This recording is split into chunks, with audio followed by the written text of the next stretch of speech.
Hey everyone, welcome back to the Coffee Q&A, your daily dose of coffee Q&A here on the Onocoffee channel. I'm Jay, your host. And if you're just joining us for the very first time, this live stream is something we do most Monday through Fridays, 10 a.m. Eastern time. And this is, if you're watching on as a replay, so let me know what you think, or if you have questions or ideas for future videos that you'd like to see about, let me know that here. So if you're whether watching us live or on the replay, let me know. Either way, I keep saying that. I don't know why. But this is episode number 557. And today we'll be talking about something called flash brew. And flash brew is a type of cold brew coffee that is something that is quite quick to prepare, quite quick and easy. A lot of times when you're making cold brew, you're taking these longer journeys to getting the coffee ready. So it takes hours or even overnight. So you've got all this work and preparation and waiting time for that to happen. This way, if you really want to, if you have a really craving for iced coffee, this is going to be a really great way to do it. That's really easy. Now, I've heard over the years different terms for this. I just called it just a quick way to do it. Flash brew is something I just, as I was looking up the titles for today's episode, flash brew seems to be what some people call this style of brewing today. I had never heard of this before this. 20 years ago, we were calling it Kyoto style brewing. And then now Kyoto style is that tower brew. So there's so many changes in nomenclature in coffee that it's just like, I wish somebody would just choose one way to call it. I just call it a quick way to do iced coffee. So there would be times that we would use this just as, at home for fun. But in a commercial setting, we would use this style of brewing when we needed to make iced coffee at a very rapid rate. Like, for example, let's say all of our pre-made iced coffee had been depleted or was running on we're just about to run out. And a guest came in and they're like, can I get some iced coffee? He said, I'm sorry, we're normally out of our regular, we're running out of our regular iced coffee.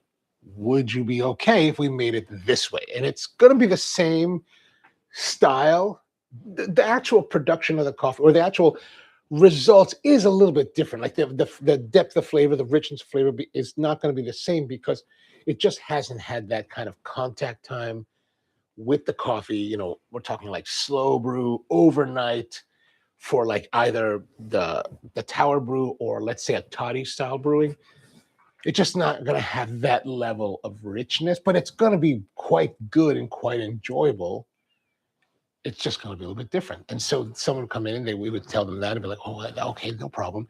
And then we would make it for them in this way. And it's really super simple. And you can use this approach in many different ways. So you could take almost any brew method and utilize this style of brewing in a different, with a twist, right? So the idea is that we're taking coffee, we're going to brew it over ice. Now, brewing over ice is not necessarily very unique or interesting, but what we're doing is that we're going to be using, and the problem with brewing over ice is that you get to the melting ice with the coffee dilutes the coffee.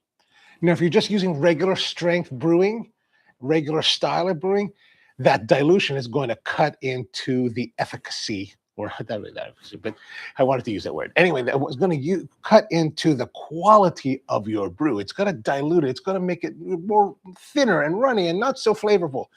But this way of doing it, we're going to calculate and compensate for the ice melt to balance out the coffee so that we'll have iced coffee that is freshly brewed and at a good ratio that you'll enjoy, or at least one that you're going to be comfortable with and familiar with. Naomi says, oh, I've never made iced coffee. Oh, and this is a great way to do it quite easily at home. And, I know you like to do additives to your coffee. And so this is one way to try it at home with very little impact, using what you already have in your home. There's no need to buy anything. Like, you don't need to buy a tower, you don't need to buy a toddy, you don't need to buy anything. You can use any brewer. And I'm going to share with the pour over because the pour over is going to be the most ubiquitous brewer for most people. But if you want to do this with a French press, this can be done with a French press, AeroPress, OXO. I'm just thinking about what brew methods do we use. Even let's say like last week we were using the Clever and the Switch. Also the same thing, because what we're doing is we're really halving the amount of water that we're using to brew, which I need to turn on, and then compensating by using half of the other volume of water with ice. right? And so that's going to be the key here. So, and let's say if I was to do this in a French press, I would use half the water with the full amount of coffee for the entire drink. So if we're using a 12-ounce measurement, like we want to make a 12-ounce cup, our normal brew recipe is 2 grams of coffee for every finished ounce. So for a 12-ounce cup, we're going to use 24 grams. And to that, we're going to add 350 milliliters of water for the brew. So let's say I was going to make that in a French press. I would use 175 milliliters of water with the 24 grams of coffee, do the normal brew time, 4 minutes, press it out, and then pour over that brewed coffee from the French press over 175 grams of ice, right? So now we're matching milliliters of water to grams of ice. Now, here's the thing to consider. Like when you talk about ice, when you freeze it, or water, when you freeze it into ice, expands. So the volume increases. The weight does not. Right? It increases because, the whole, about pipes bursting in the winter. So it increases its volume. So we cannot use volume as a measurement. But the nice thing about water is that water in its liquid state, its volume is the same as its weight. So 1 gram of volume, or 1 gram of water weight, is also equal to 1 milliliter of water volume, right? That makes sense. So when you freeze it, it's still the same quantity of water, just bigger volume, but the same weight. So we're going to use that as the measurement. And if you do like what we do here, where you're measuring, you're weighing your water every time, the process is really not that much different, and you're already used to the concept of weighing your water. So we're going to add 175 grams of ice to your cup or whatever vessel you're going to be pouring it into from your French press, and adding it that way. Now, in the case of, let's say, like the AeroPress, where we use, in that case, our brew ratio for AeroPress is going to be different: 36 grams of water, of coffee, to 4 ounces or so of hot water in the brew, but our entire volume is going to be 12 ounces, right? So we're going to take 12 ounces, let's say we use 4 ounces of water for our brew for the AeroPress. We're going to put 8 ounces of ice in the cup, press it down, and then let that hot brew fall onto the ice. And what this does, so with hot brew is now falling on the ice in these cases, and what's it doing? It's quickly chilling it, right? One of the things that people say that chilling stuff on ice, if you do it slowly, like say you brew a hot coffee and and then you chill it down, like you let it fall to room temperature, and then you refrigerate it. There's some degradation happening because I guess the time or whatever. It's just not as good, right? It's good. But if you really are trying to preserve the freshness of your coffee, the expressiveness of your coffee, presuming you have a very expressive coffee, this is a great way to capture that. But more importantly, it's really just a way for you to make iced coffee quickly for those moments when you're like, I would like an iced coffee, but I got nothing prepared. And it just won't be as good doing it tomorrow or drinking it tomorrow. I want it now, right? So there's always that factor. Andrew, good morning to you. And Naomi says, OXO brewer just makes a small amount so I can add ice and water right away. Absolutely. Absolutely. Everything we're talking about here is going to be adding the hot brewed coffee to the ice. And you're going to be using the ice to be the calculation for the total volume of your beverage. Again, it's like, let's say that, I don't even remember how much water we put in the OXO anymore, but let's say we're putting in 100 grams of water into the OXO. We're going to start by putting in 250 grams of ice into the coffee vessel. And then this is presuming that we're making a 12-ounce drink, right? And then we're going to be pumping it that way, right? So it's always about using the ice. And the way to think about it is that, or try to frame it, is that the ice is the water, right? We're just substituting the ice for the water that is remaining in the beverage, right? And we're doing that because we want that chill factor, and we don't want it to be diluted. Well, technically, we are diluting it from its concentrated state down, right? Does that make sense? I hope that makes sense. Mom's here. Good morning, Mom. How are you? So we're going to try it. I'm going to show it to you. Now, here's the thing. When it comes to your cold brew, so much is available, meaning that there's so many different coffees that are out there. Like, for example, remember last week or 2 weeks ago, we made the Tower Brew, and we used that Costa Rica natural that had this really wonderful, like aromatics with strawberry and cherry and some dark chocolate, really expressive, lighter roast coffee.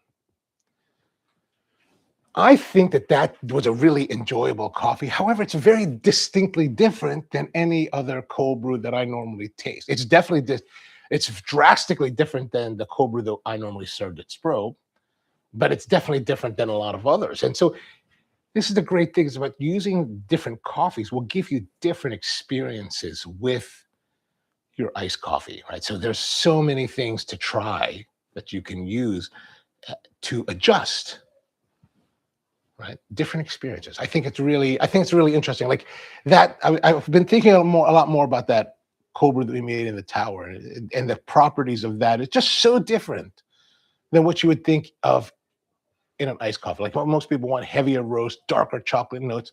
They want something a little more robust, right? To stand up to the ice, and people are going to put milk and sugar in it, But if you're going to do a black iced coffee drink, then maybe one of those more expressive, interesting coffees can give you a really fun experience, especially if we go outside again. It's when it gets warm again and you're outside, it's kind of hot and you're like, I want something a little bit fun and more open, and then not so heavy, right? And you can get a lighter roast and it's iced coffee. Oh, it really can be quite enjoyable. So I highly recommend giving try to different coffees in this, because again, it goes back to your coffee selection will have a tremendous impact on your drink and will be very different, right? Like different coffees will express themselves differently.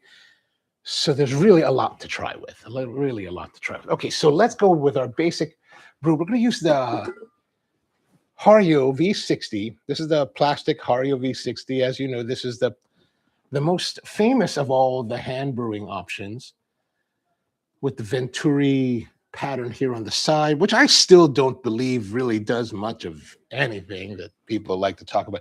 And then I've got the Hario kettle, which is not really a Hario. This is the $7 Temu ripoff, but beautifully done. I still am very impressed with this. I was just looking up. I do have a link to all these down below, except for the Temu one. I put the Hario one because you figure you probably don't want to buy the El Cheapo one for $7 or $9. We want to buy the original one for like $39. So 39, I think it's 39 or 30. This is like 28. So fairly affordable, I think these are. It's a nice set. And I got the plastic version. I just got the plastic because it's lightweight, less prone. Well, I mean, it's as prone to breakage as it always is. One thing about plastic that you have to be careful with compared to the glass, like I can take a green Scotch-Brite pad and scrub this pretty hard if I'm washing it. Not that I really do, but you can, and with no ill effects, right? It's glass, so glass is relatively scratch-proof. This, you want to be a little more gentle. Use your sponge just to try to prolong. Like I had this for several years now, maybe 6, 7 years. I don't use it very often, so there's that factor. But when I do use it and I do wash it, I want to make sure that I'm being as gentle as I can, just because I want to preserve the loveliness of it, right? That's really all about just how lovely it looks. There is the clever that we used in last episode where it's all tarnished and worn and cloudy from scrubbing and use. And my sister-in-law was over the other yesterday, and she was looking at it, and she was like, they're talking about like how to make coffee at home. And I was like, how do you make coffee at home? And she's like, we use the K-cup. I was like, I don't think that's terrible. I said, well, it's up to you. It's up. I mean, and I showed her like how I make coffee relatively quickly. And she was like, oh, well, I don't have that. She's like, well, what happened to your brewer there? It looks terrible. I was like, well, it's just been used tens of thousands of times. But the thing is, the more important thing is that it's an acceptable compromise for me, right? But I like to try to keep my pieces as pristine, and that little clever brewer that I have upstairs in the kitchen is a testament to, hopefully that's a testament. I'd like to think it is, but once it became tarnished looking, that's when I took it home because I could use it here in my home and be perfectly happy with it. But I would not want like guests to see their coffee being brewed in such a janky looking device, after it had been used for so many times. All right, so now let's make it. We're going to use the same brew recipe that we always use: 24 grams of coffee to 350 milliliters of water. And what has happened to my flame? I'm going to put some more water. We don't have enough water in here. When I was setting up early this morning, I was thinking, oh man, I should get some water. And then I was thinking, I'm making cold brew. I don't need water, at least for hot water. And then as we're talking, I was like, well, I really do need hot water. Okay, so we're going to use a really just kind of our house coffee, right? The House Nation from Spur Coffee. This is what you can order down in the description below. And this is just, again, one of the more, one of my regular coffees. This is what we serve to a lot of our guests when they came into the shop. This is also our main blend that we sell to our wholesale clients for their coffee program. Just a very approachable, medium roasted, medium bodied, chocolatey kind of coffee with some nuttiness and just really nice, rich tones. Nothing too challenging, nothing too crazy, just really approachable. And that's really what it's meant to be. It's meant to be a very approachable and enjoyable coffee. So let's measure out some coffee here.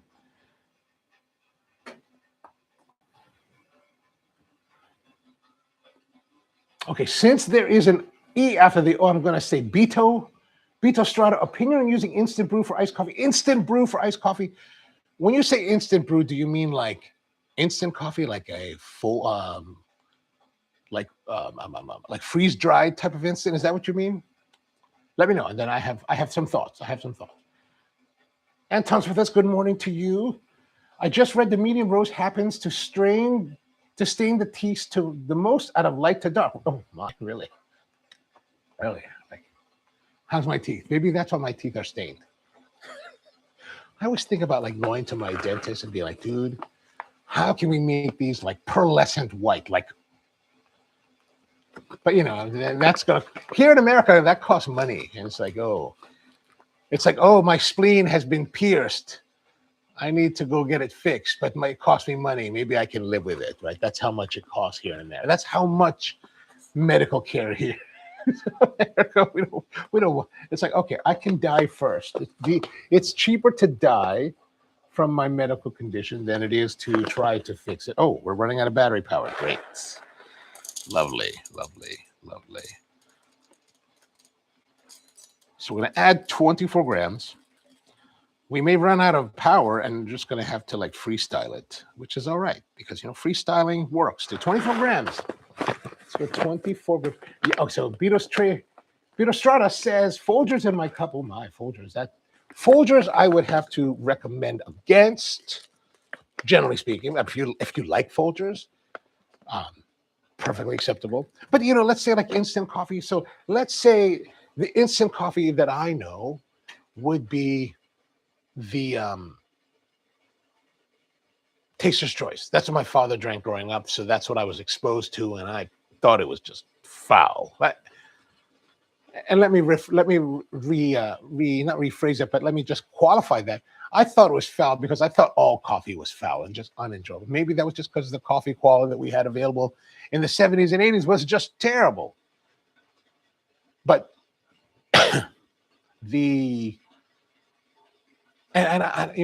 here's the thing. I am a person that believes as coffee is something for pleasurable hedonism, right? It's a moment of joy in a cup that you can have at almost any time that you want. And you know what? If you enjoy that coffee, then man, I got nothing on that, right? Like that's really my whole thing. It's like I'm not here to I've been in coffee now for over 25 years. Right? I would like to think that I'm fairly accomplished in the business and recognized for what I know in the business. But one thing that has really kind of brought to light to my mind is that, man, if you're enjoying the coffee that you're drinking, what else is there? Right? I could be the expert. I could be the one traveling the world to try different coffees, to have judged coffees and all this, and I could be the one to be like, oh, well, that coffee has these qualities that are not very high and probably more suited to animals. But what does that do?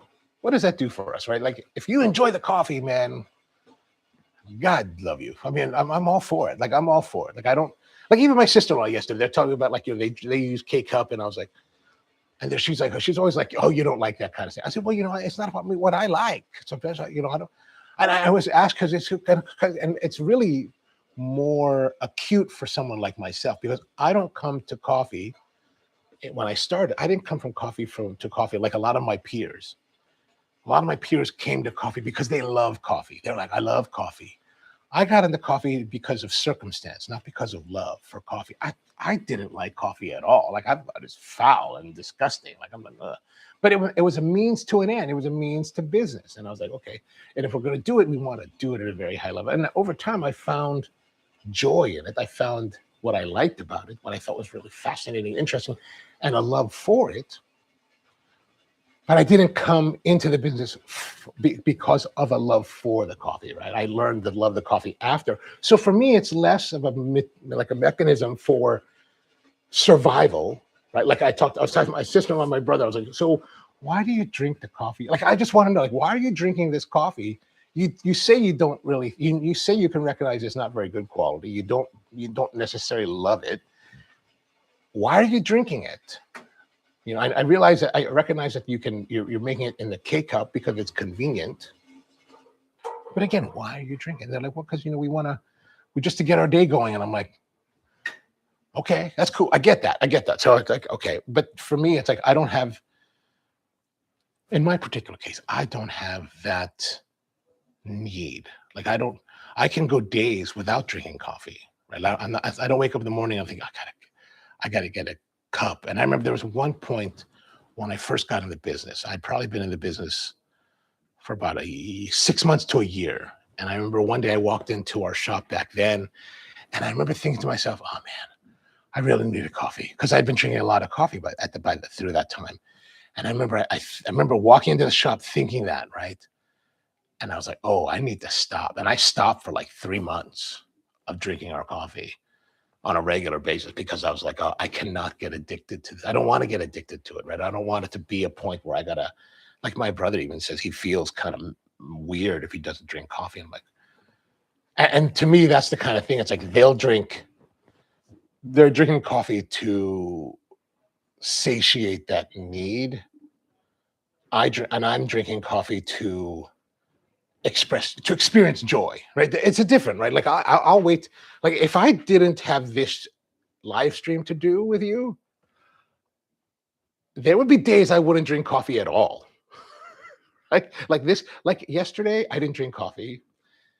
Saturday, I drank like 4 cups, like one of the most consumed coffee days ever, because we went to several different events of coffee and like tasted difference. Anyway, but yeah, but instant coffee. So if I would use instant coffee, so I don't know the ratios for instant coffee, but I would take whatever ratio that I would normally use for your instant. So let's say you use the packet of instant with X amount of water, or whatever amount of coffee you use to whatever amount of water you use.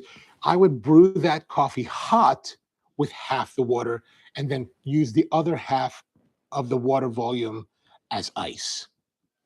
Then you pour that over that.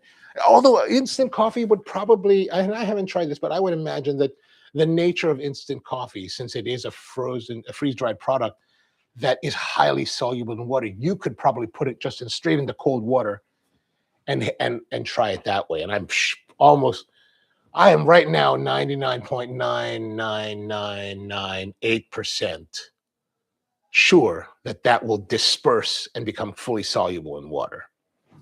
Cold water with ice. So you could probably just put ice water with ice and not really have much loss to dilution, because then you could take your volume of water with the ice, and mix it in, and it would disperse and become soluble in that liquid, and you would have minimal dilution. This is my guess. I'm totally hypothesizing. Maybe we'll try that in a future episode. That sounds like a good idea. Russell, good morning to you. Peter Strada says Folgers is not good. I mean, if you like Folgers, like I've got 3 containers of Folgers here from different years because I was buying them because I was planning on making a video on how to make Folgers better, and I never really made it because it's really difficult. But the difference between the years, right? Like, and I mean just a year, like maybe 2002 to 2023. Like, it was like, maybe we should do a live stream about that one day. We'll do a video about that where we talk about the different years, and maybe I'll try to grab a new Folgers to see. Like, it's, from my perspective as someone that comes to coffee through joy and a desire for pleasurable hedonism, it is like brutal. It's just, and I'm just like shocked that, like, it was fairly challenging, and then it got like significantly more profound. That's the way I'm going to put it. Significantly profound coffee is what Folgers is like. Anton says, I'm enjoying the Village Hybrid Wash from Datura Coffee, coffee roasters right now. Very nice. That does sound very nice. Gotta love Ethiopians. I do love Ethiopians. You know, it's interesting. I don't know if you saw, if you follow Sweet Maria's, Owen was on their website, on their, I don't know, on one of their social media videos talking about old natural coffees. And I was like, yeah, man. And there's a reason and why we haven't had blueberry bomb coffees. Like when I was new to the business, 20 some years, 20 years ago, let's say that 20 years ago, I was still 25 years ago, I was brand new. 20 years ago, I was still relatively new. But in that era, blueberry forward naturals was very, very popular. Like, just like, even he mentioned it in the video. And I was, the moment he was talking about it, I was thinking, oh yeah, that 2007 Misty Valley was just phenomenal. Like, it's one of the, it's like when you think about it in terms of vintage coffees, like, this is a vintage coffee that is just, anyway,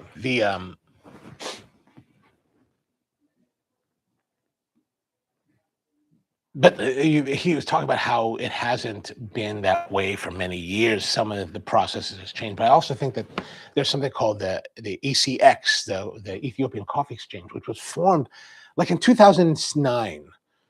And by 2010, you could only buy coffee from Ethiopia through the exchange. And that really changed a lot of ways we buy coffee from Ethiopia for like the last 15 years. It's changed again. The last time I saw Abdullah Bagush in 2020, somewhere around then, we were hanging out together in Riyadh. And he was like, oh yeah, the ECX is finally going away, so we can sell you coffee directly again. Because before, you could only buy coffee through the ECX. So before the ECX, you could buy coffee directly from the producer. Then the ECX came, you had to buy through the ECX. And now the ECX has changed, or maybe it's gone, and now you can buy. I haven't had the need to buy coffee direct for a long time now, for a few years. But now you can buy directly from the producers again, or arrange purchase that way. Anton says, well, you don't really get addicted to coffee, though. No, I drank 1.75 liters of coffee on.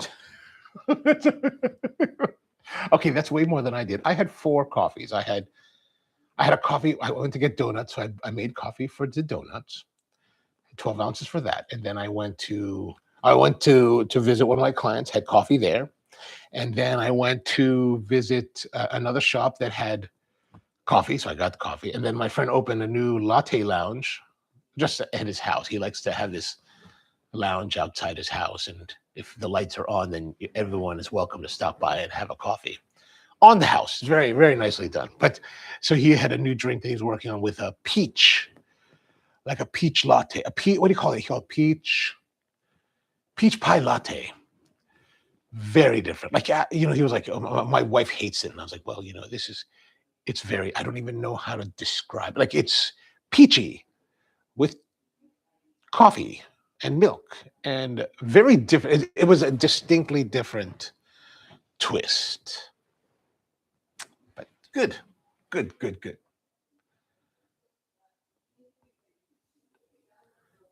Peter Strada says, good info and appreciate your perspective. Found your strand. I'm like, oh, well, welcome. Good to see you. Good to see you. As I was making my sinful morning. Yeah, please do. We have plenty of videos here on the channel. And then, yeah, come join us. Glad to have you here. Glad to have you. Let's go to make some coffee now. Now you reminded me, we should be making coffee because otherwise we spend an hour doing nothing else. But yes, I'm a creature of habit. And instant was, but that's okay. There's nothing wrong with that. Like you could easily find many people in the business and in the enthusiast world to poo-poo your choices and tell you that, oh, you don't know anything about coffee, or so like you're such an animal. I'm no longer one of those people. And notice I do say I'm no longer one of those people because I certainly was one of those people when I started the business. So you got me at the right point. Andrew says, today enjoying Blind Tiger Ethiopia yogurt. Oh, that sounds very good too. And he always says, I get headaches if I stop coffee abruptly. See, this is what I'm always concerned about. I had an addiction, especially, I still have it, but I had a big addiction to, French fries. French fries make you fat, right? And women. Not really. You just love women. But anyway, so those are two addictions that are very expensive. And I was like, I don't need to get an addiction that's going to be expensive also. But I got in the coffee business, so that was even more expensive than having a habit of coffee. So probably would have been cheaper to just have been a coffee habit guy. That's my advice to you. This is my life advice to you. If you're ever hungry, don't go into business because you're hungry.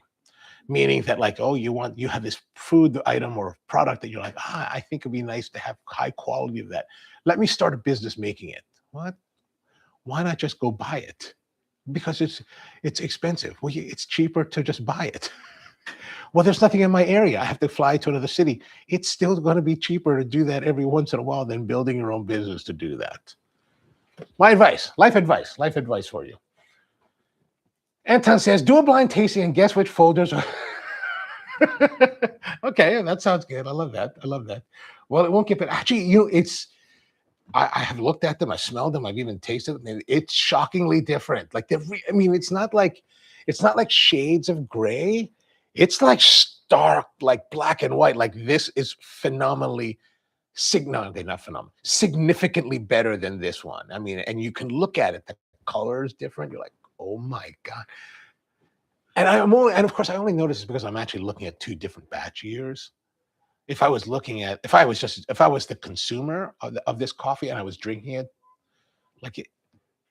I wouldn't notice. I probably wouldn't notice. And we went to a facility a year or 2 years ago where they were serving Folgers in their break room. Man, it was just brutal. I can only guess. I never had a real blueberry bomb. Even then, the last blueberry forward in Ethiopian Natural had was two. I mean, there hasn't been, like, really, for me, the last time I had that kind of like level of intensity of blueberry was in 2008 with the 2007 Misty Valley. Like, even Owen was like, oh, we haven't seen that in years. And I'm like, oh, okay, you're not the only one. But he did have this coffee that I got from, that he had imported. He had sourced and imported from Ethiopia. This is probably like maybe 2018 or earlier than that. But my friend John Piquet, who owns Cafe de Bola in Salt Lake City, he got it from Sweet Maria's. And he sent me some, and he was like, you got to try this. You're going to love this. And I was like, oh my God, it was so good. It was called the Bonko Black Sun. And they haven't had that since that time. But I was like, my God, that was pretty close to what we used to experience in the old days. But I haven't had anything anywhere remotely near that. And I'm always secretly like wishing to find that coffee again. Anton says, nowadays I mostly get strawberry, mango, and pineapple and Ethiopian. Exactly. That's what's really popular. And I wonder if, now that I think about it, maybe I wonder, like, because of our experience with the Costa Rica that had that strawberry note, I wonder if it could be maybe the type of yeast that they're using for fermentation. I wonder how much influence that's having on it. And Anton says, no, lots of Ethiopian producers do anaerobics, and some do it very well. Oh, I hope so. Honestly, I hope so, because we've been in the anaerobic era for like 12, 13 years now. So I'm hoping that some people are making really good ones. My favorite coffee ever so far was the Ato Bear Village from Datura, also an anaerobic natural. Oh, that sounds great. That sounds lovely. Now he says, my friend was a 40-year instant Folgers drinker. I told her my dad always drank Taster's Choice, so she tried it and preferred it and switched after 40 years. Wow, Taster's Choice. We should try some of those and see how they are. My only thing is that if I buy these things, like for example, these Folgers, like I bought them, it's like, I mean, once I finish them, what am I going to do with them? I guess I can give them away to people.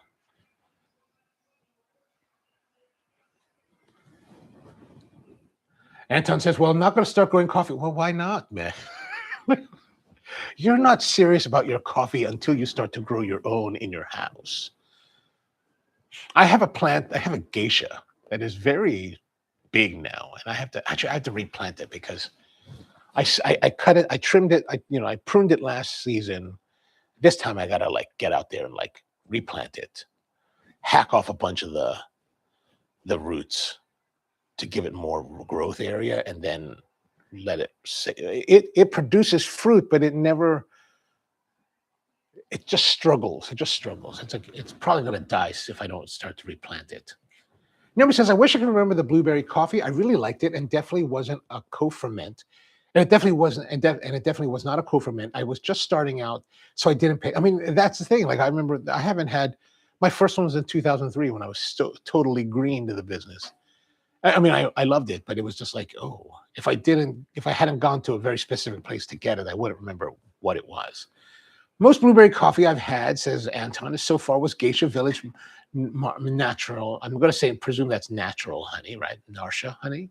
A few weeks ago, I had another honey from a Geisha Village, and it was completely different. And that's one thing that considers that while I may sit around in my world and just think that I would like to have that 2003 Ethiopian Harar again with the great blueberry flavor, like that super fruit flavor. One of the things that we also to bear in mind is that you may never have that again, right? It's just whatever factors came into being that year was just phenomenal, and it just produced this superb coffee. And like in wine, it may never happen again, or at least not to that level. Or there may be classic, wonderful coffees for you to try, but every year is going to be different. Every year is a different crop, and that's one of the things we have to reconcile ourselves with, is that we're not dealing with a product that's going to be ultra consistent. If we're looking at the ultimate expressiveness of the coffee, we're not really going to have the ability to have total consistency year to year, right?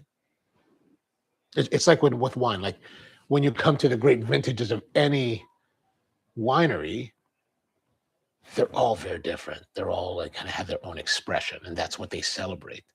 But the ones that are kind of meeting the standard, they could still be very good and still be very celebrated. Like, for example, Dom Perignon, right? Dom Perignon is this champagne in France that is very famous, right? But the blenders for Dom Perignon will take the fresh juice and they will taste them and then blend them together to create their signature flavor profile.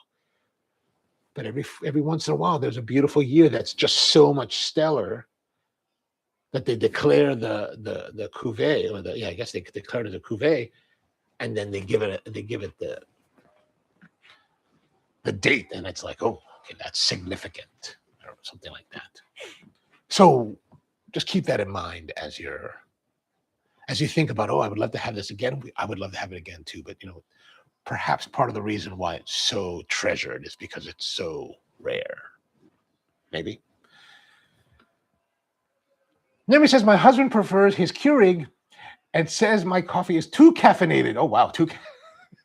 He does like your House Nation, though. Oh, good. Well, it's meant to be approachable to most people, right? That's really the goal with that coffee, is that we want to make it as approachable as possible, because, we're trying to get converts, right? You get converts to come.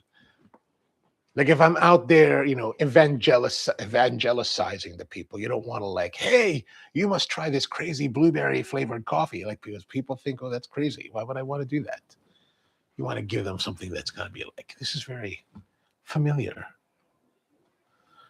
I think seduction is about familiarity, right? Building familiarity, right? Oh, Narsha was the name of. Oh, okay. All right, very good. Sometimes you run into the issues where there's the spell check, the autocorrect. And Andrew says, I've used Madagladoro.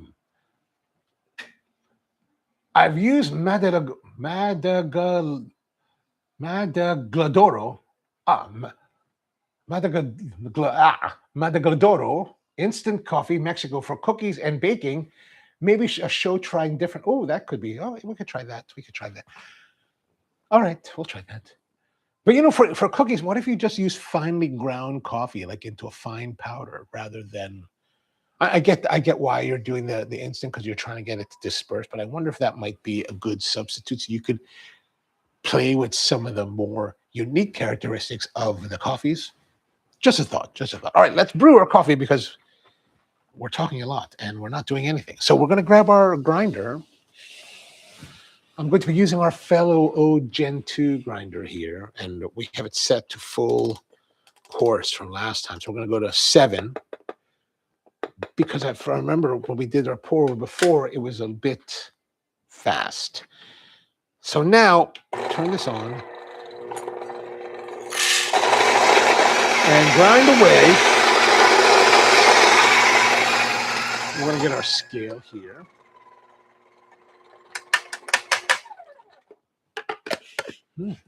Lovely. Some nutty aromas there. And we're going to take our V60.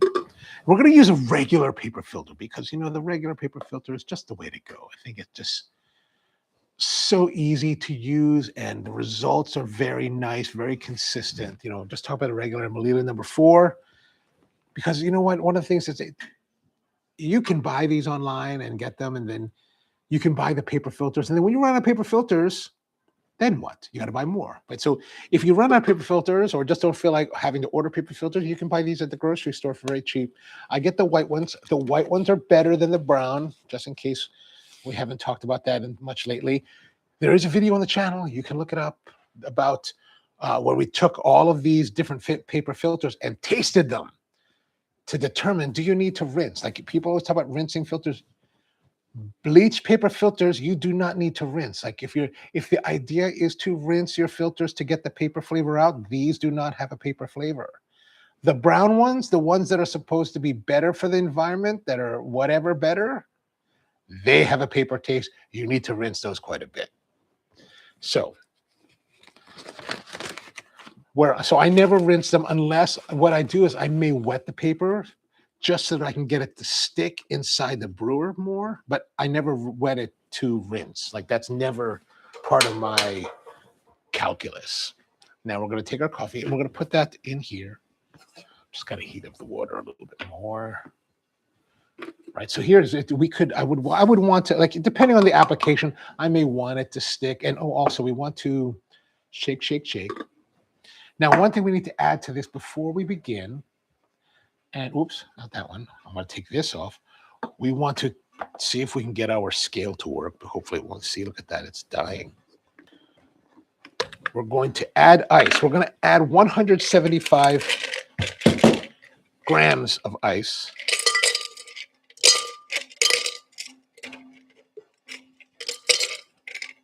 Oh, why are you like, all right, 71.2. The ice is sticking to the interior of my thermal mug.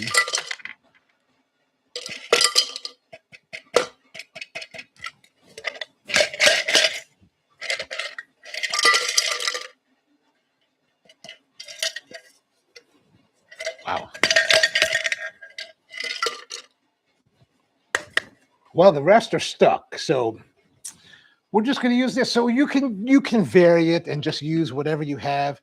We're going to use 156 grams here of water, so which means we're going to put 200 grams of hot water to brew this. Now, play around with it, what you want. You know, you can do all kinds of things to it. So now we're going to 250 grams. Let's tear that out. And we're just going to stylize with this. Now for today, I'm going to grab our Kogu kettle. The water is nice and boily.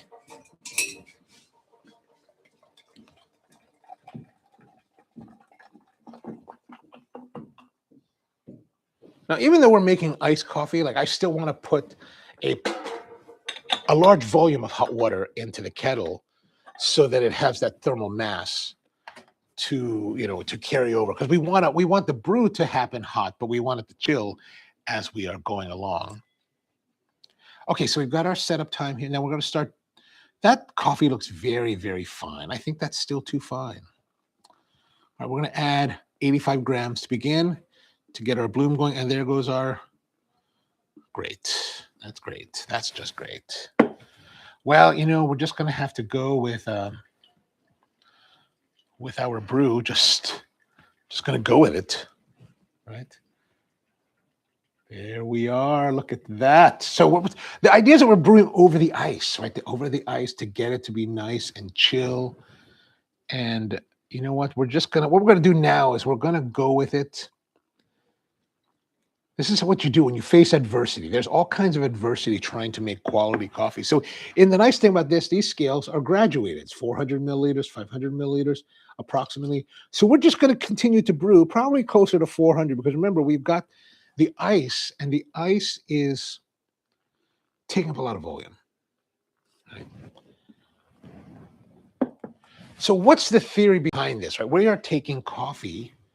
We're taking our normal amount of coffee here. We're putting half of the water volume, and then we're diluting it here. Now, remember I said that when you use something like the toddy or even the tower brew, other types of brew methods that have long exposure times of the water and the coffee gives you a different type of brew because it really has all that time to extract everything out of it. This type of brew method is really about jump starting the process, right? And so we're passing the half the water through doubles the quantity, because you know most of the extraction that you get happens in the early phases of the brew. You're just passing it through to get the full amount. So we're getting, you know, a deeper brew for this first half. These first, you know, 175, 200 milliliters. And then we're going to offset that. But what's missing with the brew itself, when you're finally getting it, when you're doing the other styles of brews, is that you have full extraction time with it. This we get less extraction, but we're kind of getting double the amount of extraction. All right, so I think we probably maybe just put a little. So we're still not quite at there. So I'm going to put just a little bit more. I think that'll be good.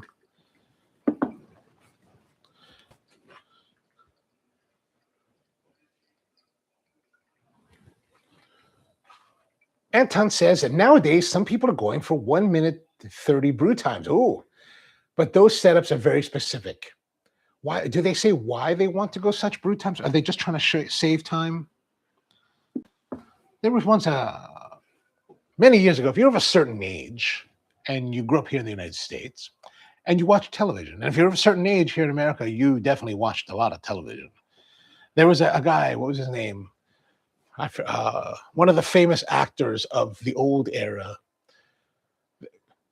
He was hyping Paul Masson. Paul Masson was a winery here. And he said, we shall serve no wine before it's time.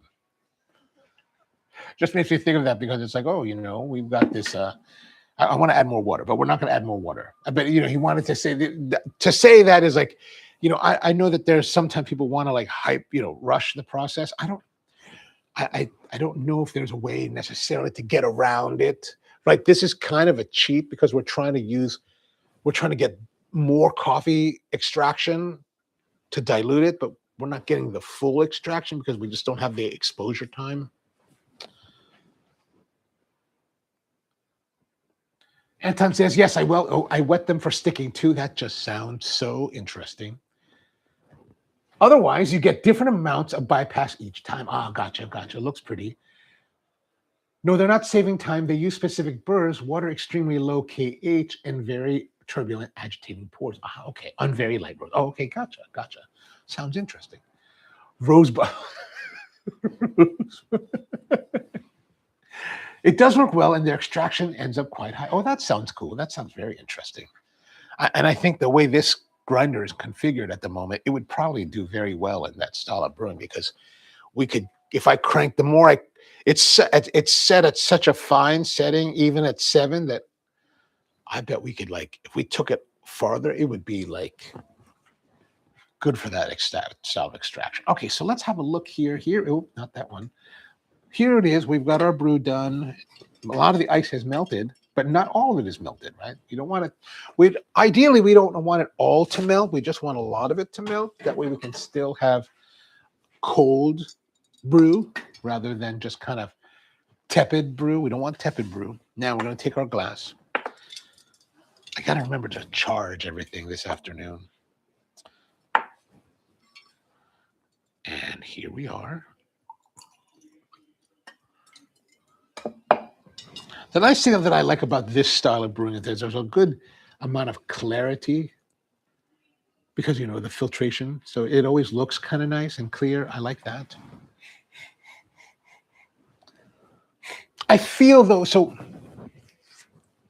smelling the aroma, and of course it's cold, so the aroma is dampened, right? Your ability to sense the smell of the cold coffee is dampened. So, but I feel like I don't feel as rich as I would like, but that could just be that factor.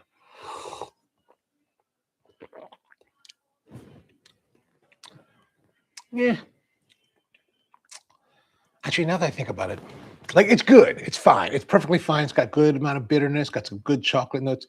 It doesn't have the sweetness that I'm used to with this coffee when it's brewed hot, but it's got a really good body. Like, so it's for a coffee that's going to be what most people expect from a iced coffee. This will definitely fit the bills. And now that my palate has cleared and there's a little bit warmth to it, definitely that chocolate note is coming through a lot more. Like more of a cacao dark chocolate than a milk chocolate, but that's definitely there.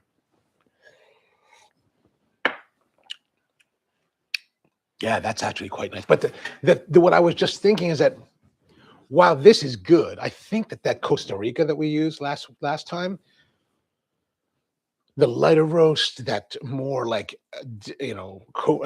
anaerobic style fermentation that got those strawberry cherry notes, I think that would be so much more expressive here, right, for this. And just a different experience, right? This is what you think of iced coffee. Right? If you think that you want iced coffee, this is what most people will be like, oh yeah, that's what I want. But for me, I'm just like, oh man, maybe because we had that coffee last time, and I was like, maybe I feel like that again.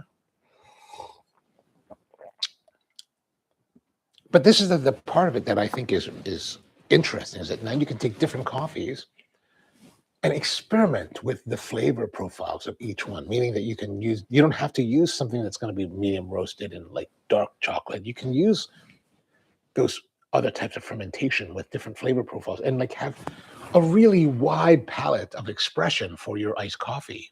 It doesn't have to be just one way. So I think that's really for me, that's really the interesting thing. And this way you can just make it on the fly just for yourself. You don't have to like dedicate a whole pound to make a toddy in your fridge, right? Like you can experiment a little bit. So I would like, if I had some coffees, I wanted to try to find like my ideal iced coffee, I'd experiment a little bit, maybe do some blending with some coffees. Like if I bought different coffees from different brewers and I like different aspects, maybe I try to like blend them together and then brew them this way. Try it, be like, oh, I like this, and pay attention to the ratios that you're using, and then you just brew it this way. Like, okay, I like that. And then when you finally find something that you really like, that you may think to yourself, I would like to have this all summer. Then buy a bag and then mix them together or blend them or whatever it is, and then then you can start making it in larger quantities so that you can have it in your fridge at all times. But I really like this style of doing it because it's fast, easy, and quick, right? And you can easily, you don't have, it doesn't take any space in your fridge. You're just pretty much done. The only thing you need is ice, which I don't have an ice maker here at home, so I have to go to the shop and like haul ice back in a cooler.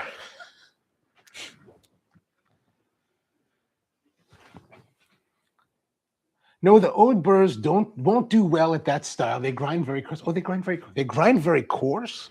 Oh, so very coarse grind with very high quantities of coffee. Is that am I getting this correctly? Is that that would be my interpretation, right? Like if I was thinking of coarse ground coffee, I would want to have greater quantities to, or maybe there's another way of doing it that I'm not familiar with. Let me know who's doing this and where a recipe is. I don't know, maybe we can give it a try. Espresso and Bikes is here. What's going on, man? Greetings from Houston. How's it going in Houston? Planning a France trip this summer and looking for legit espresso and bakeries. Heard great things by Jean-Marc Bourdonnais. I have not, here's my problem. As much as I love Paris, I have not been there in modern times, meaning that I have not been there since the new brûleries have all opened. The last time that I was there, the only like place to get legitimately good coffee was at the place run by the former ambassador to Guatemala. It's right on the Marais. Once you cross the bridge, it's like right there. And I'm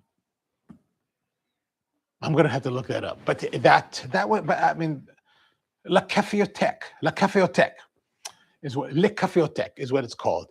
But since that time, and I haven't been there, honestly, I haven't been there like 15 years. It's really sad.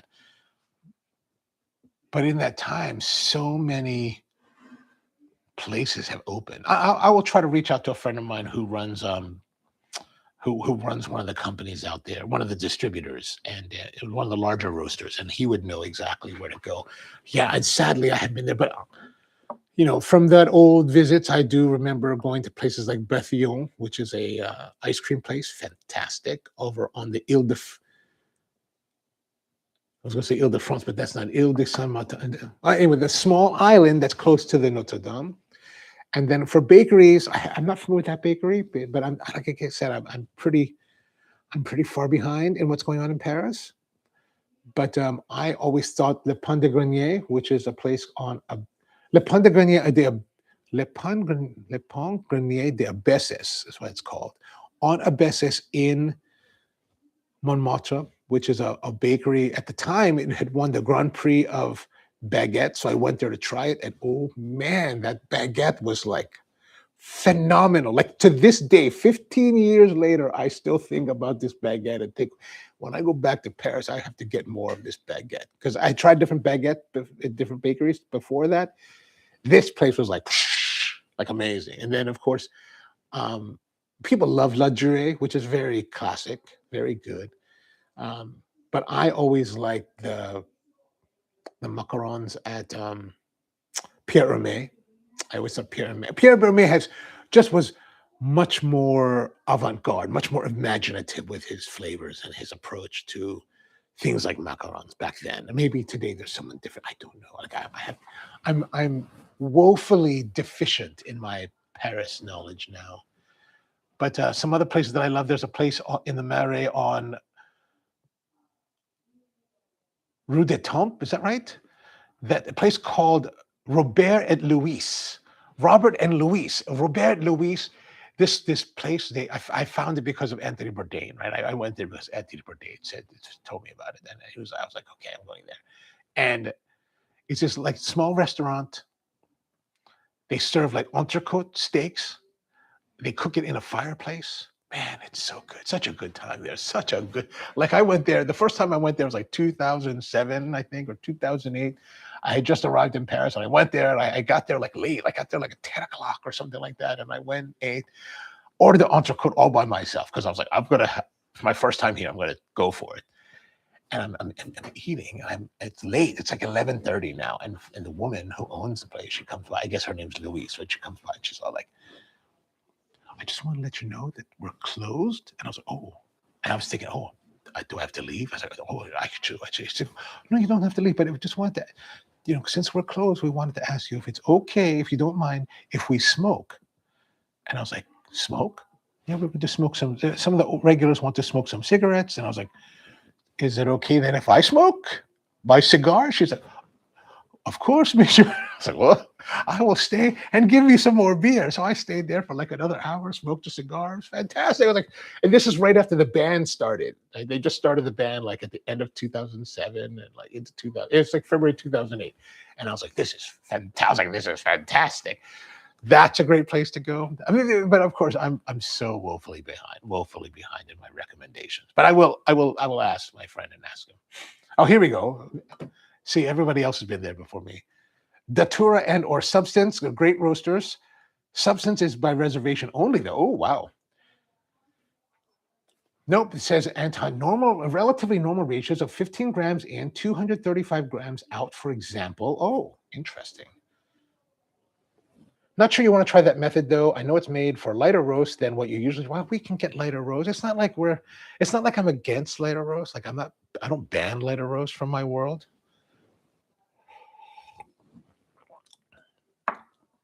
The dude can come off as a little condescending sometimes, though.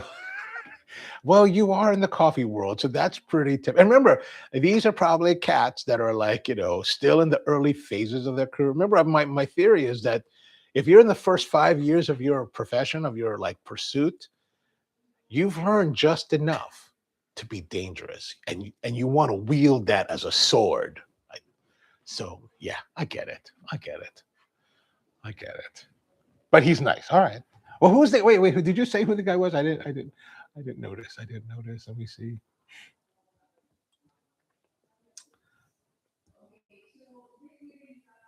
Yeah, let me know where I can find that recipe. We'll try that here. We'll try that here and see, like with our janky equipment, and see what kind of results we might be able to get. Because one of my friends, she's a light roaster, and I can just go to her place and be like, hey, can I get some of your coffee, please? Whatever you think is nice.